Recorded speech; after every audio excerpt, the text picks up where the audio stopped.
Welcome to the Stetzer Church Leaders Podcast. Conversations with today's top ministry leaders to help you lead better every day.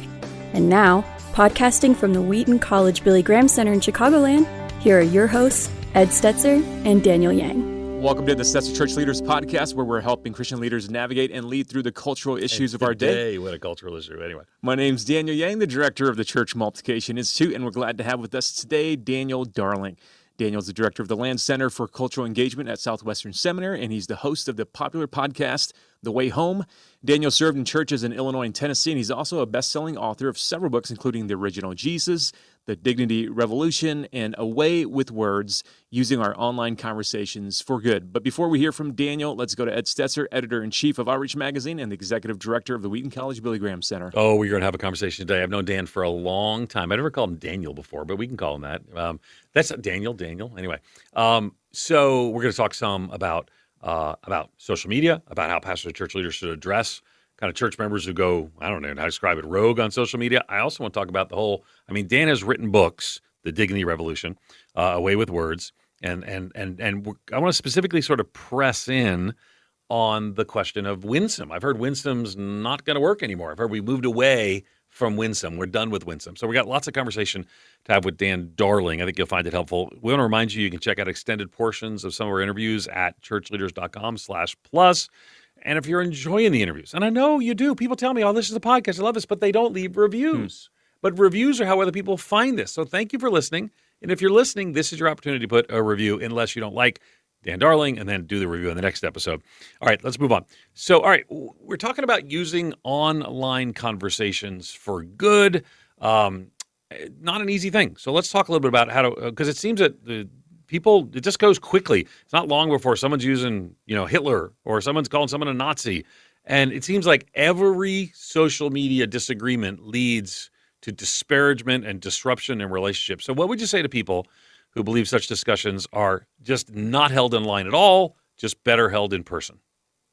Well, I think it depends on the nature of the conversation. I mean, I think on the one level, social media is where a lot of the conversation's happening. And as much as maybe we'd like to, we're not going to go back to the 1950s. We're not going to suddenly all become Amish. So we have to figure out, how do we engage? How do we live in this digital age? How do we conduct ourselves well? So I do think Christians should be engaged in this sort of marketplace of ideas where things are happening. On the other hand, I do think there are some conversations best left offline. There are some conflicts to be resolved that can't be resolved in public. I think one of the things we forget when we're online is that we're in public, especially leaders. Let's say a leader has, I always tell people this, let's say he only has 100 friends or followers, which is fairly easy to do. Imagine a room of 100 people and you're given the mic. What would you say? And if you're having a conversation, everyone's listening. Or if you have 1,000, that's a pretty big auditorium, and or 10,000, some have 100,000. That's like the Rose Bowl. You're in public and people are watching you.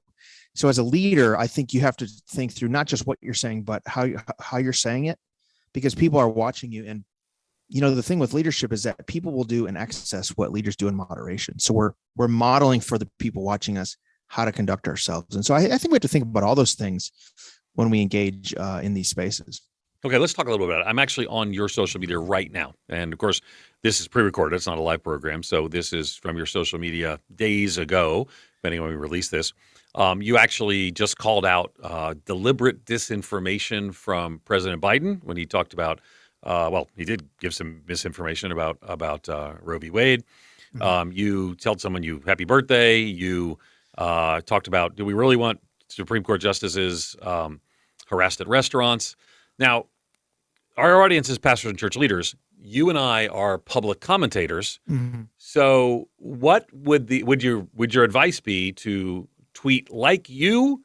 I mean, you've seen my tweets. I comment on things similar to the way you do. I think we share a lot in common. Or what advice would you give to them who are not public commentators, but are pastors and church leaders, probably of local congregations? You have to ask yourself what your calling is. If you're in a sort of national public role, for me, I write columns and, contribute in the public discourse. So I probably comment on a lot of things in the public square that maybe other people wouldn't. And that's okay. I think the demand and pressure that every pastor has to have an opinion on every single current event on the medium that that I think they should have is really unfair, right? You have to decide what is your calling. And sometimes I think pastors and church leaders, if they're too active on social, it might have people wonder, are they doing anything else? Like, do they have, are they leading their family? What are they doing? And even those of us who are in the public square, who are commenting on some of these issues, we do have to do this in a way that I think is honoring. I think you can have hard words and prophetic words, but also do it with civility and not demean people. So I disagree, obviously, with President Biden on a number of issues, abortion being one of them. I try not to ever diminish and disparage him personally. And if there are places where I can commend him, like, he gave a Medal of Honor posthumously to John McCain yesterday. I thought that was cool. That was great. I mean, I just think we have to be consistent and try to call out both sides. So when Trump was president, a lot of people called out rightly, when he would say things that weren't true. I think we have to do that for the president too. So I think, but it's interesting. But when you or I say something, I still remember one time I was talking about President Obama had done, this was early on in my social media engagement. President Obama had started an initiative, I think it was a fatherhood initiative, was talking about his own relationship with his daughters. And I said it was nice to see, as the father of daughters. And oh my gosh, it was as if I had cut the head off of a goat, put it on the altar, and asked the people to pray to it. And again, I think that there are things in common grace and more. There are right things that I've been critical of President Trump. There are right things President Trump did. I was vocally supportive of many of the things President Trump did. There have been right things President Biden's done. I've been supportive of some of those things. But it's interesting. You just get hammered by some of the people that agree with you. And so is the best thing just to not say anything? So I'm bringing you back to my question, because you're a public commentator. You're trying to balance that out. I'm the pastor of First Presbyterian Church of so-and-so. Is it different for me? I think it is based on calling. I think that's a really great question. And that's a question that a pastor has to ask themselves. And you're right. Like if you feel like a calling to write and to speak on these things, that's good. But most people aren't. And I do think it's something to ask ourselves. Do I have to comment on every news story? I don't think so. Unless you feel like here's a big cultural moment where I'm going to comment because my people in my church really need to know what I think about it, and I can flesh it out this way. But think about this, Ed. 20 years ago, I didn't know what some random pastor 5 states away thought about every global crisis. Right. Nor did I care. And now it's like every time there's a news story, everyone has to comment. So I think we have to weigh that. James 1:19, let everyone be quick to listen, slow to speak, slow to anger, really applies to the digital age. It seems to be like so many people now that are highly destructive online. Their behavior is really hurtful, and a lot of them are inside the church. What are your thoughts around when Christians behave badly online, and then to the pastor who their church member is very destructive online? How do you coach them to confront and to really lead well those church members? Well, I think there's 2 things there. I think from a broad level, we pastors, and I pastored for 6 years, and I'm involved in church life. We have to do, I think, a better job at equipping our people on how to live in a digital age. This is the age our people are called to live in as Christians. And I think we need to really give them tools in terms of what it looks like to conduct themselves, and let them know the fruits of the Spirit still matter online. All the sins of the tongue and all the sins of that we can commit against each other rhetorically, they're outlined in Scripture, still matter and count online. Proverbs still applies online. So I think we need to give our people tools and actually have them ask themselves questions like, what am I doing when I'm online? What's my purpose here? How is this forming and shaping me? From a broad perspective, we need to help our people do that. I think, to answer your specific question, I do think there's a place for church leaders. And again, this has to be done with wisdom and care, and you have to know the local situation. But I think there is a place for pastors and leaders to pull aside a member who is just really being very toxic, or going after people, or slandering, spreading lies and half truths, to say, I love you, brother, or I love you, sister, but the way that you're acting online, we have some concerns about. Walk through Scripture and say, is this something that, as a follower of Christ, this is something that we should be doing? And again, we have to be careful about this. Just because someone has an opinion doesn't necessarily mean they're sinning online. I mean, even if they have a wrong opinion, but I do think there is a point of confrontation for someone who's being really toxic, who's going after other believers in a harmful way.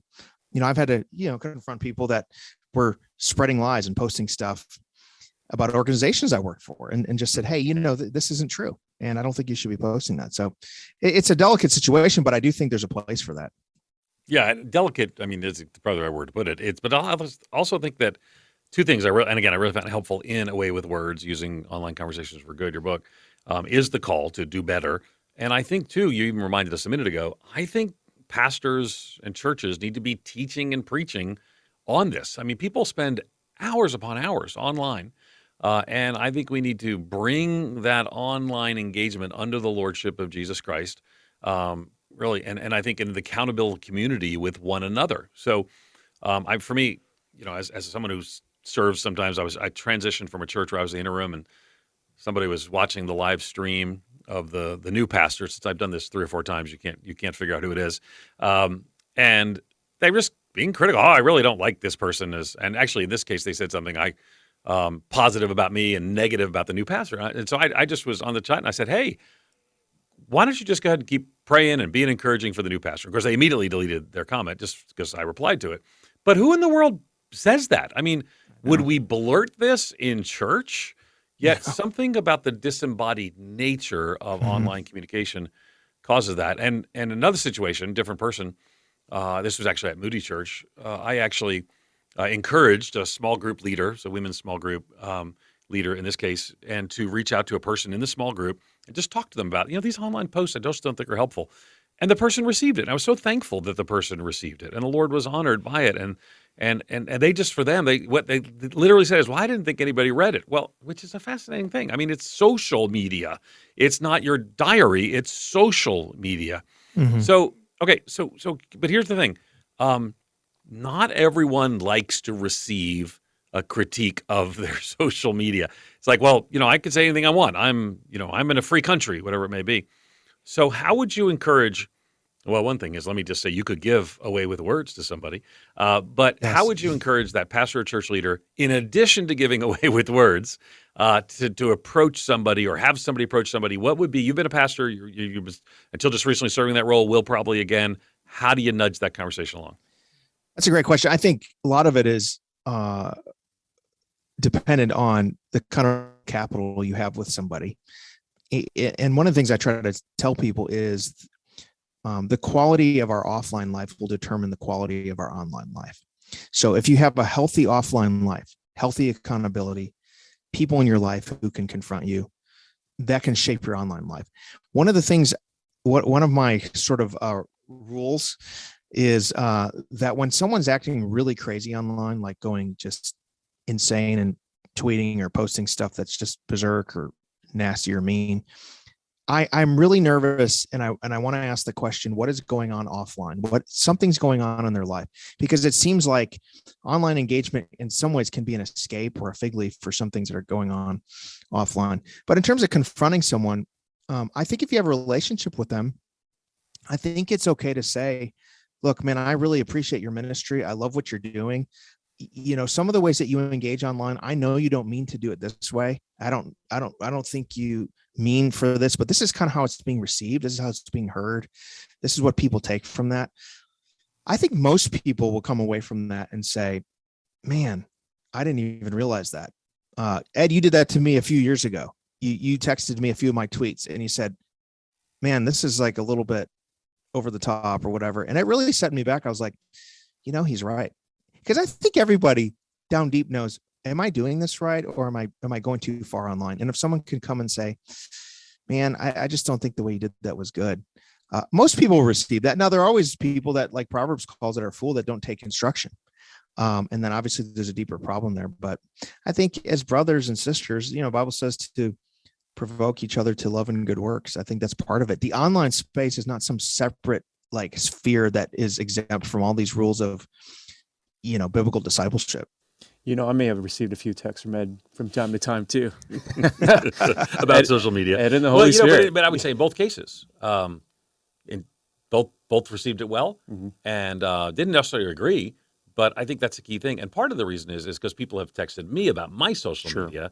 I was like, you know what? Probably not the best. So yeah. Yeah, I love to dig into that because for church leaders, they're leading staff and or an organization, and a staff member's online personality can reflect the organization. So Dan, like wisdom to executive leaders, I mean, do you make policies about what staff can post? It's good. Or do you just, neglect and ignore the fact that, the staff have free reign and they can post whatever? So any advice around that?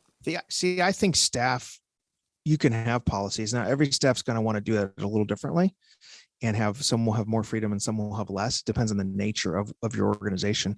But I do think it's really good to have employee policies on that. Some employees will find that stifling.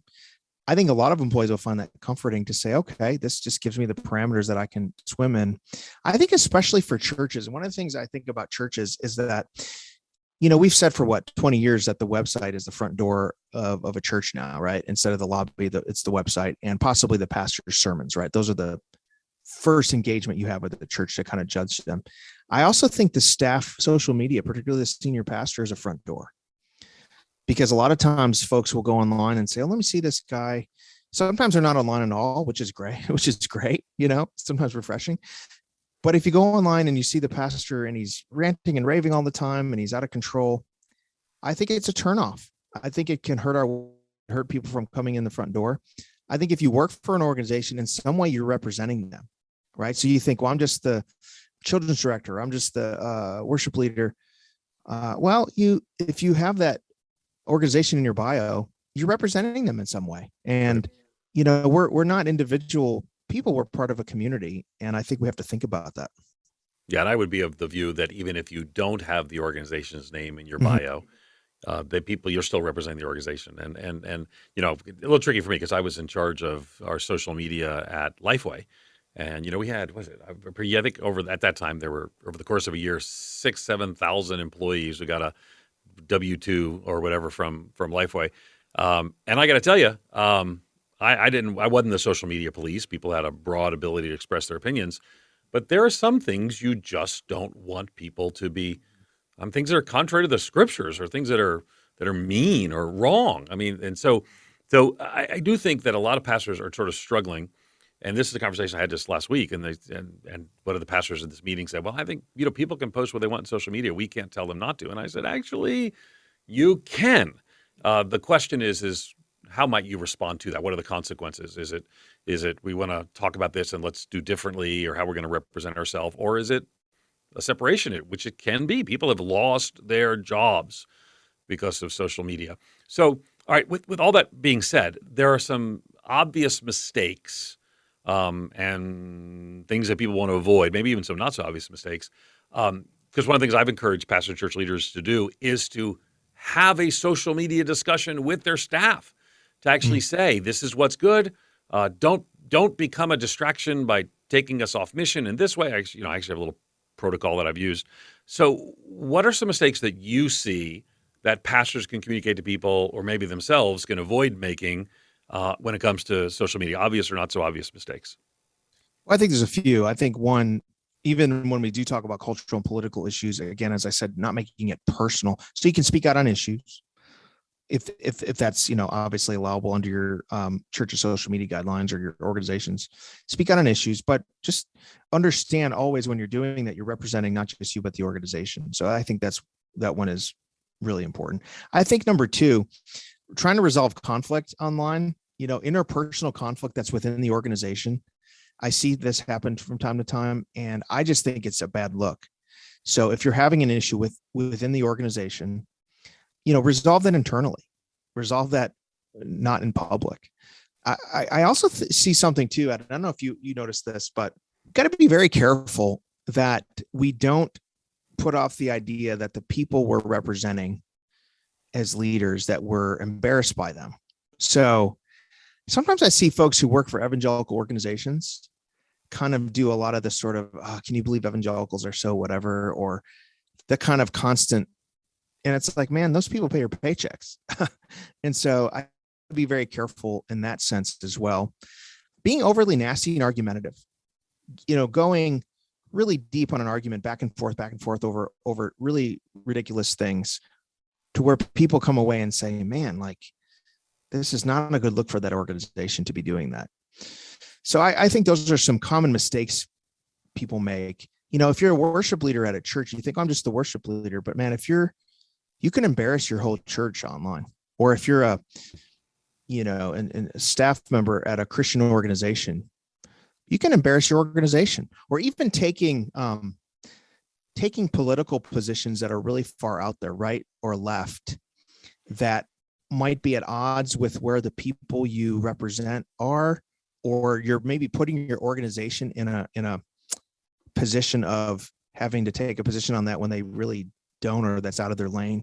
So I think those are all things you have to think about. I mean, one rule I always had was like, don't commit the organization to a political position they haven't thought through yet. You know what I'm saying? Or to a policy position. Anyways, so those are just some things I think about. For the pastor that's thinking through this, and they really want to obviously bring in a biblical perspective. Maybe they're even developing a teaching series around how to engage. Like, what are the key biblical themes, key texts that you would suggest that they would use? On a series on social media and technology. Yep, absolutely. See, I would do a broad sweep. I would do a series on this. First of all, I would start with creation, that understand and lay out for people what technology is and what it isn't.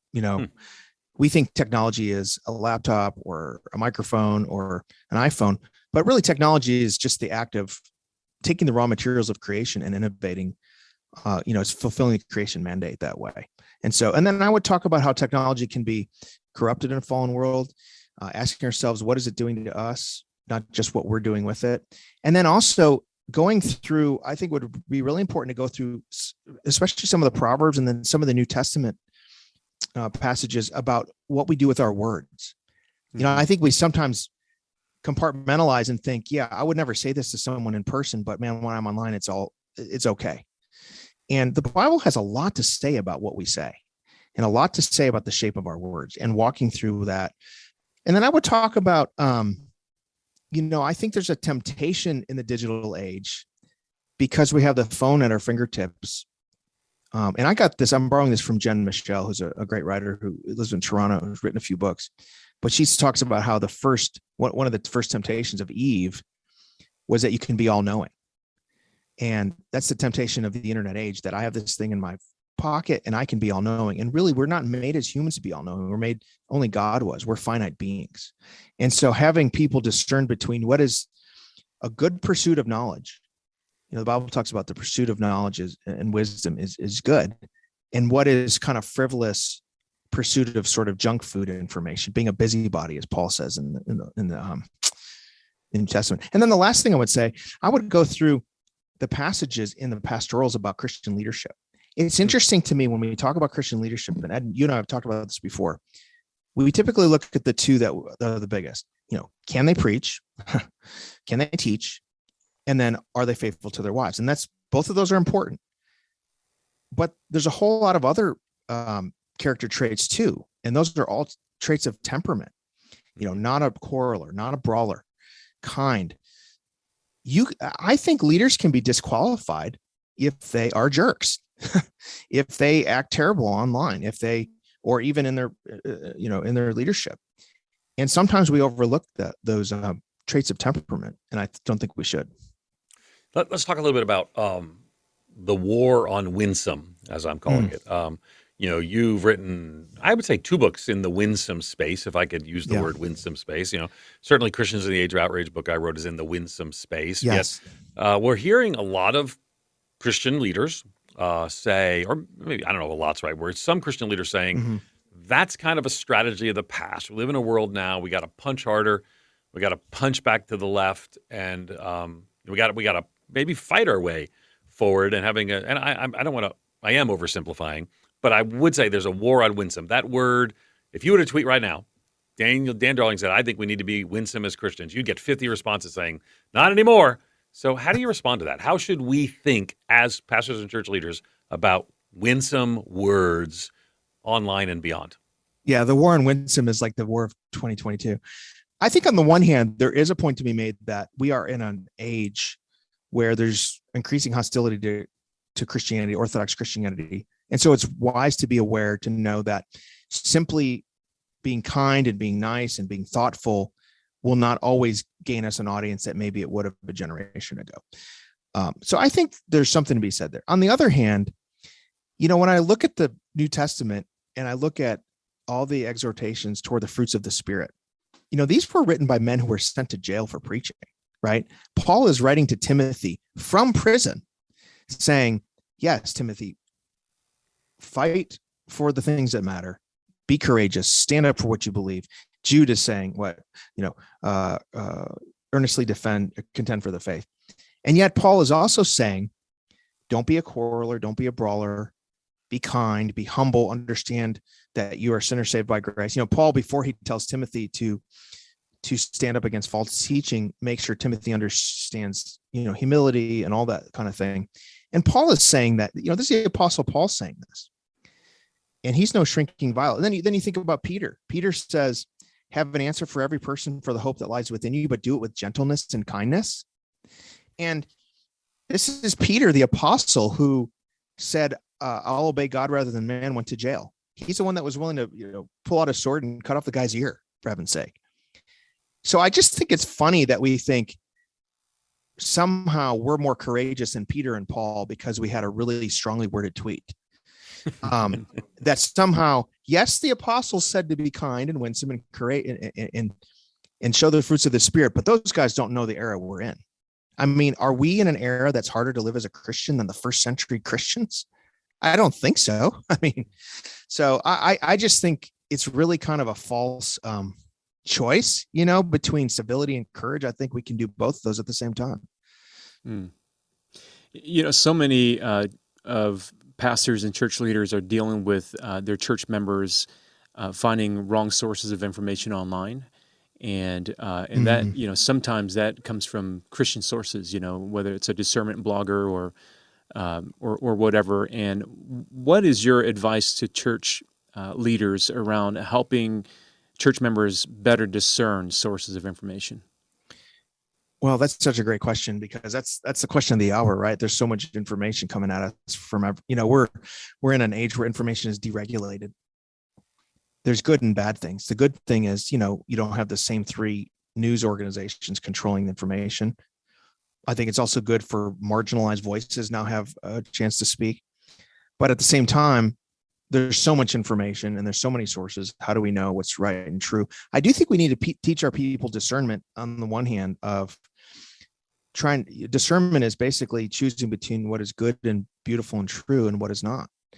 But we also have to be discerning about discernment blogs, because I think a lot of those that are sort of self-appointed watchdogs, I don't think they're the people that are earnestly searching the scriptures. I think what they are the people Paul talks about. Mark those who are divisive among you. I think if there's a prurient interest in tabloid fodder among Christians, that to me is troublesome. This sort of, looking for ways and areas to tear people down. No, look, we need accountability. We need people in public positions need accountability. We've seen scandal. It's good that that's all been exposed. We need that. And yet I think this sort of delight in sort of taking people down is really wrong. I also think we just, as Christians, we're about the truth. Jesus said, I'm the way, the truth, and the life. If we care about the truth, we should care about the truth about each other and make sure, have we done our homework? Asking ourselves, is this true? Is this actually true? Or is it half true? Am I getting the whole story? The love chapter in 1 Corinthians 13, one of the marks of love for a brother or sister is love believes all things. In other words, love gives the benefit of the doubt.